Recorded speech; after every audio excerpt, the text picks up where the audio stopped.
So far, as a lawyer, the legal proceedings, has it been sufficient in form and in substance? Has it been impartial at the very least? O sige po, si Attorney Harold Respiso na sige. lamang ang magmamarunong. Oo.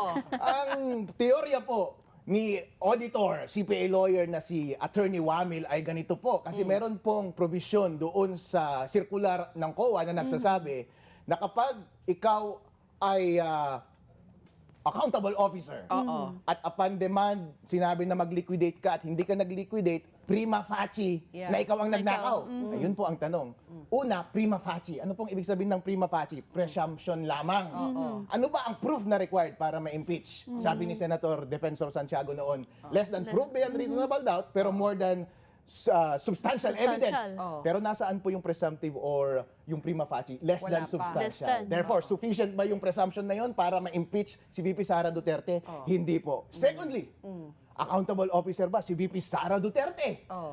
Doon din po, sa same circular, nakalagay po doon, ang accountable officer ay ang siyang may hawak ng pera or may kakayahang humawak ng pera. At sino po yung taong iyon? Ang nakalagay po sa circular, yung head of agency si VP Sara Duterte or yung isang special disbursing officer. Yung- Or ang nakalagay, hindi end. Kapag end po ang nakalagay, ibig sabihin pwedeng sila ang Silang sabay. dalawa. Kapag or, it's either One one or the person other. or the other. Pero since meron ng special disbursing officer, hindi na si VP Sara Duterte yun. So hindi na siya yung accountable officer. So hindi na rin dapat siya yung magsasuffer ng presumption na ninakaw yung pera. So ang sisisihin dapat natin ay hindi si VP Sara Duterte, disbursing. kundi yung disbursing But there was officer. also, they were able to show that the VP Sara signed off Sa mga plano po, Vice Mayor din po ako, Presidente rin po si BBM. Lahat po ng head of agency, nagsasign po yan sa mga papeles. But where does accountability come in? Kung sino po yung humawak ng pera. Yun po ang nakalagay sa circular, kung So- sino ang humawak ng pera. So parang ako I'll just play devil's advocate. So kunyari ako yung disbursing officer, inutusan ako ng boss ko. Syempre ako nakasign, sabi mo nga, no? Pero may approval niya. So ako if ever mananagot, ako yung makukulong, maski na utos ng aking boss. Saan po yung accountability? Parang Parang yung ano. parang Meralco bill natin, di ba?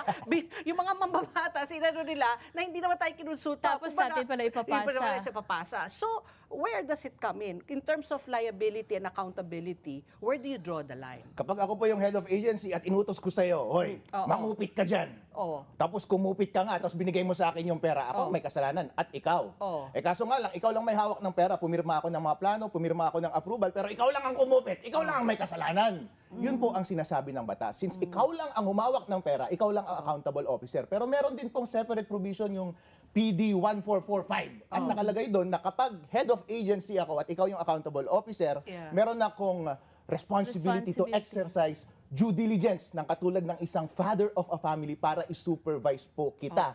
So kapag hindi kita, pinabayaan lang kita at naging grossly neglectful ako sa aking trabaho, pwede akong mapanagot. Pero maaring hindi kriminal iyon kasi ikaw pa rin naman ang nagnakaw. Naging neglectful lang ako. Pwede akong singilin. Pero unless may ipakita nila na nanakaw yung pera, kayo po yung may hawak ng pera, kayong nagnakaw, pero utos ko po at ako ang nakinabang. Kapag naipakita iyon, mananagot po ako.